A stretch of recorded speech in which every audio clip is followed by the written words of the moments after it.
दो। कई साल गुजर गए। डॉक्टर चड्ढा ने खूब यश और धन कमाया, लेकिन इसके साथ ही अपने स्वास्थ्य की रक्षा भी की, जो एक असाधारण बात थी। यह उनके नियमित जीवन का आशीर्वाद था कि 50 वर्ष की अवस्था में उनकी चुस्ती और फुर्ती युवकों को भी लज्जित करती थी। उनके हर एक काम का समय नियत था। इस नियम से वह जौ भर भी नहीं टलते थे। बहुधा लोग स्वास्थ्य के नियमों का पालन उस समय करते हैं जब रोगी हो जाते हैं। डॉक्टर चड्ढा उपचार और संयम का रहस्य खूब समझते थे। उनकी संतान संख्या भी इसी नियम के अधीन थी। उनके केवल दो बच्चे हुए, एक लड़का और एक लड़की। तीसरी संतान ना हुई, इसलिए श्रीमती चड्ढा भी अभी जवान मालूम होती थी। लड़की का तो विवाह हो चुका था, लड़का कॉलेज में पढ़ता था। वही माता पिता के जीवन का आधार था। सील और विनय का पुतला, बड़ा ही रसिक, बड़ा ही उदार, विद्यालय का गौरव, युवक समाज की शोभा। मुखमंडल से तेज की छटा सी निकलती थी। आज उसकी 20वीं सालगिरह थी। संध्या का समय था। हरी हरी घास पर कुर्सियां बिछी हुई थी। शहर के रईस और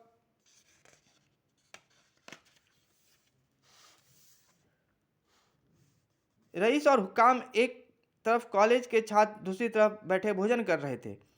बिजली के प्रकाश से सारा मैदान जगमगा रहा था। आमोद प्रमोद का सामान भी जमा था। छोटा सा प्रहसन खेलने की तैयारी थी। प्रहसन स्वयं कैलाशनाथ ने लिखा था।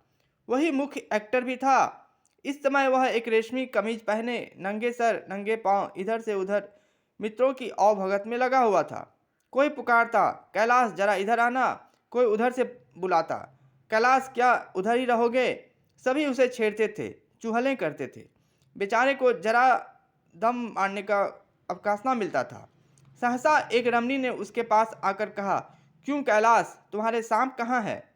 जरा मुझे दिखा दो। कैलाश ने उससे हाथ मिलाकर कहा, मृणालिनी, इस वक्त क्षमा करो, कल दिखा दूंगा। मृणालिनी ने आग्रह किया, जी नहीं, तुम्हें दिखाना पड़ेगा। मैं आज नहीं मानने की। तुम रोज कल कल करते हो। मृणालिनी और कैलाश दोनों सहपाठी थे और एक दूसरे से प्रेम प्रेम में पगे हुए। कैलाश को सांपों को पालने, खिलाने और नचाने का शौक था। तरह तरह के सांप पाल रखे थे। उनके स्वभाव और चरित्र की परीक्षा करता रहता था। थोड़े दिन हुए उसने विद्यालय में सांपों पर एक मार्के का व्याख्यान किया था। सांपों का नचाकर दिखाया भी था। प्राणी शास्त्र के बड़े बड़े पंडित भी यह व्याख्यान सुनकर दंग रह गए थे। यह विद्या उसने कई बड़े सपेरे से सीखी थी। सांपों की जड़ी बूटियां जमा करने का उसे मरज था।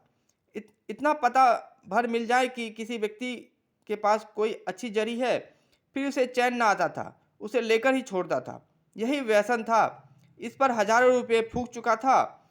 मृणालिनी कई बार आ चुकी थी, पर कभी सांपों को देखने के लिए इतनी उत्सुक उत्सुक ना हुई थी। कह नहीं सकते आज उसकी उत्सुकता सचमुच जाग गई थी, या वह कैलाश पर अपने अधिकार का प्रदर्शन करना चाहती थी। पर उसका आग्रह बेमौका था। उस कोठरी में कितनी भीड़ लग जाएगी, भीड़ को देखकर सांप कितने चौंकेंगे और रात के समय उन्हें छेड़ा जाना कितना बुरा लगेगा, इन बातों का उसे जरा भी ध्यान न आया। कैलाश ने कहा, नहीं, कल जरूर दिखा दूंगा। इस वक्त अच्छी तरह दिखा भी तो ना सकूंगा। कमरे में तिल रखने को भी जगह ना मिलेगी। एक महाशय ने छेड़ कर कहा, दिखा क्यों नहीं देते? जरा सी बात के लिए इतना टाल मटोल कर रहे हो। मिस गोविंद, हरगिज ना मानना, देखे कैसे नहीं दिखाते।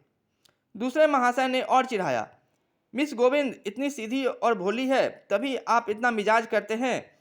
दूसरी सुंदर होती तो इसी बात पर बिगड़ खड़ी होती।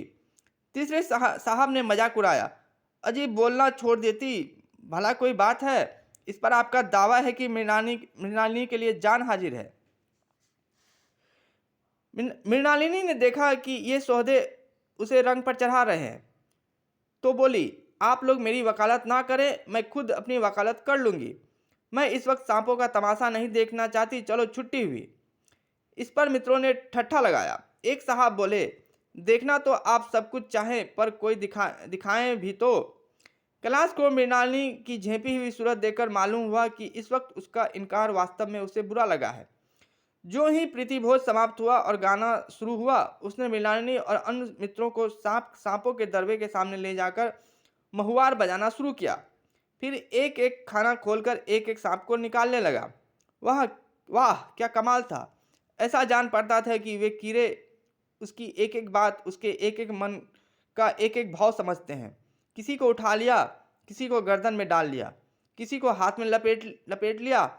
मृणालिनी बार बार मना करती कि इन्हें गर्दन में ना डालो, दूर से दिखा दो, बस जरा नचा दो। कैलाश की गर्दन में सांपों को लिपटते देखकर उसकी जान निकल जाती थी। पछता रही थी, मैंने व्यर्थ ही सांप दिखाने को कहा, मगर कैलाश एक ना सुनता था। प्रेमिका के सम्मुख अपने सर्प कला प्रदर्शन का ऐसा अवसर पाकर वह कब चूकता। एक मित्र ने टीका की, दांत तोड़ डाले होंगे। कैलाश हंसकर बोला, दांत तोड़ना मदारियों का काम है, किसी के दांत नहीं तोड़े गए। कहिए तो दिखा दूं। कहकर उसने एक काले सांप को पकड़ लिया और बोला, मेरे पास इससे बड़ा जहरीला सांप दूसरा नहीं है। अगर किसी को काट ले तो आदमी आनन फानन में मर जाए, लहर भी ना आए। इसके कांटे का मंत्र नहीं, इसके दांत दिखा दूं। मृणालिनी ने हाथ पकड़ कर कहा, नहीं नहीं कैलाश, ईश्वर के लिए इसे छोड़ दो, तुम्हारे पैर पकड़ती हूँ। इस पर एक दूसरे मित्र बोले, मुझे तो विश्वास नहीं आता, लेकिन तुम कहते हो तो मान लूंगा। कैलाश ने सांप की गर्दन पकड़कर कहा, नहीं साहब, अब आंखों से देखकर मानिए। दांत तोड़कर वश में किया तो क्या किया। सांप बड़ा समझदार होता है। अगर उसे विश्वास हो जाए कि इस आदमी से मुझे कोई हानि ना पहुंचेगी तो वह उसे हरगिज न काटेगा।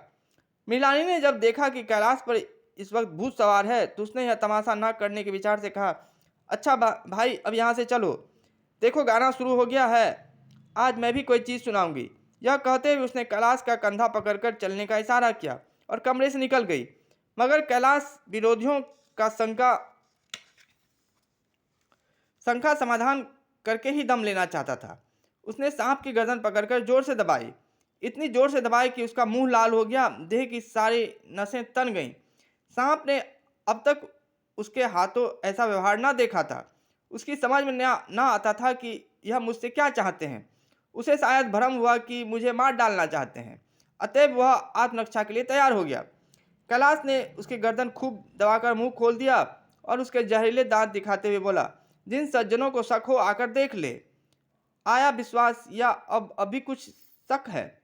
मित्रों ने आकर उसके दांत देखे और चकित हो गए। प्रत्यक्ष प्रमाण के सामने संदेह को स्थान कहाँ। मित्रों का शंका निवारण करके कैलाश ने सांप की गर्दन ढीली कर दी और उसे जमीन पर रखना चाहा, पर वह काला गेहुअन क्रोध से पागल हो रहा था। गर्दन नरम पड़ते ही उसने सिर उठाकर कैलाश की उंगली में जोर से काटा और वहां से भागा। कैलाश की उंगली से टप टप खून टपकने लगा। उसने जोर से उंगली दबा ली और अपने कमरे की तरफ दौड़ा। वहां मेज की दराज में एक जरी रखी हुई थी, जिसे पीस कर लगा लेने से घातक विष भी रफू हो जाता था। मित्रों में हलचल पड़ गई। बाहर महफिल में भी खबर हुई। डॉक्टर साहब घबरा कर दौड़े। फौरन उंगली की जड़ कसकर बांधी गई और जरी पीसने के लिए दी गई। डॉक्टर साहब जरी के कायल ना थे। वह उंगली का डसा भाग नस्तर से काट देना चाहते थे, मगर कैलाश को जरी पर पूर्ण विश्वास था। मृणालिनी पियानो पर बैठी हुई थी। यह खबर सुनते सुनते ही दौड़ी और कैलाश की उंगली से टपकते हुए खून को रुमाल से पोंछने लगी। जरी पीसी जाने लगी, पर उसी एक मिनट में कैलाश की आंखें झपकने लगी, ओंठों पर पीलापन दौड़ने लगा, यहाँ तक कि वह खड़ा न रह सका, फर्श पर बैठ गया। सारे मेहमान कमरे में जमा हो गए, कोई कुछ कहता तो कोई कुछ। इतने में जरी पीसकर आ गई। वह लेट गया और हाथ में पंखा झलने का इशारा किया। माँ ने दौड़कर सिर पर गोद में रख लिया और बिजली का टेबल फैन लगा दिया। डॉक्टर साहब ने झुककर पूछा, कैलाश कैसी तबीयत है। कैलाश ने धीरे से हाथ उठा दिया, पर कुछ बोल ना सका। मृणालिनी ने करुण स्वर में कहा, क्या जरी कुछ असर ना करेगी। डॉक्टर साहब ने सिर पकड़कर कहा, क्या बतलाऊं, मैं इसकी बातों में आ गया, अब तो नस्तर से भी कुछ फायदा ना होगा। आध घंटे तक यही हाल रहा। कैलाश की दशा प्रतिक्षण बिगड़ती जाती थी, यहाँ तक कि उसकी आंखें पथरा गई, हाथ पांव ठंडे हो गए, मुख की कांति मलिन पड़ गई। नारी का कहीं पता नहीं। मौत के सारे लक्षण दिखाई देने लगे। घर में कोहराम मच गया। मृणालिनी एक और सिर पीटने लगी और माँ अलग पछाड़े खाने लगी। डॉक्टर चड्ढा को मित्रों ने पकड़ लिया, नहीं तो वह नस्तर अपनी गर्दन पर मार लेते। एक महाशय बोले, कोई मंत्र झाड़ने वाला मिले तो संभव है, अब भी जान बच जाए। एक मुसलमान सज्जन ने इसका समर्थन किया, अरे साहब, कब्र में पड़ी हुई लाशें जिंदा हो गई, ऐसे ऐसे बाकमाल पड़े हुए हैं। डॉक्टर चड्ढा बोले, मेरी अकल पर पत्थर पड़ गया था कि उसकी बातों में आ गया। नस्तर लगा देता तो यह नौबत ही ना आती। बार बार समझाता रहा कि बेटा सांप ना पालो, मगर कौन सुनता था। बुलाइए किसी झाड़ फूक करने वाले को ही बुलाइए। मेरा सब कुछ ले ले, मैं अपनी सारी जायदाद उसके पैरों में रख दूंगा, लंगोटी बांध कर घर से निकल जाऊंगा, मगर मेरा कैलाश, मेरा प्यारा कैलाश उठ जाए। ईश्वर के लिए किसी को बुलाइए।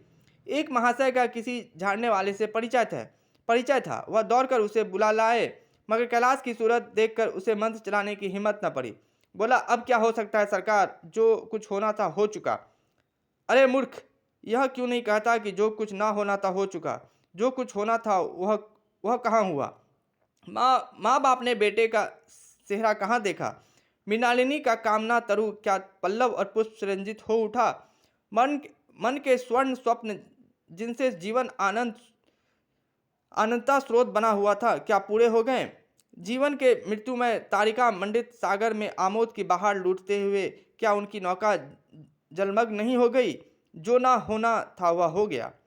वही हरा भरा मैदान था, वही सुनहरी चांदनी एक निःशब्द संगीत की भांति प्रकृति पर छाई हुई थी। वही मित्र समाज था, वही मनोरंजन के सामान थे, मगर जहाँ हास्य की ध्वनि थी वहाँ करुण क्रंदन और अश्रु प्रवाह प्रवाह था।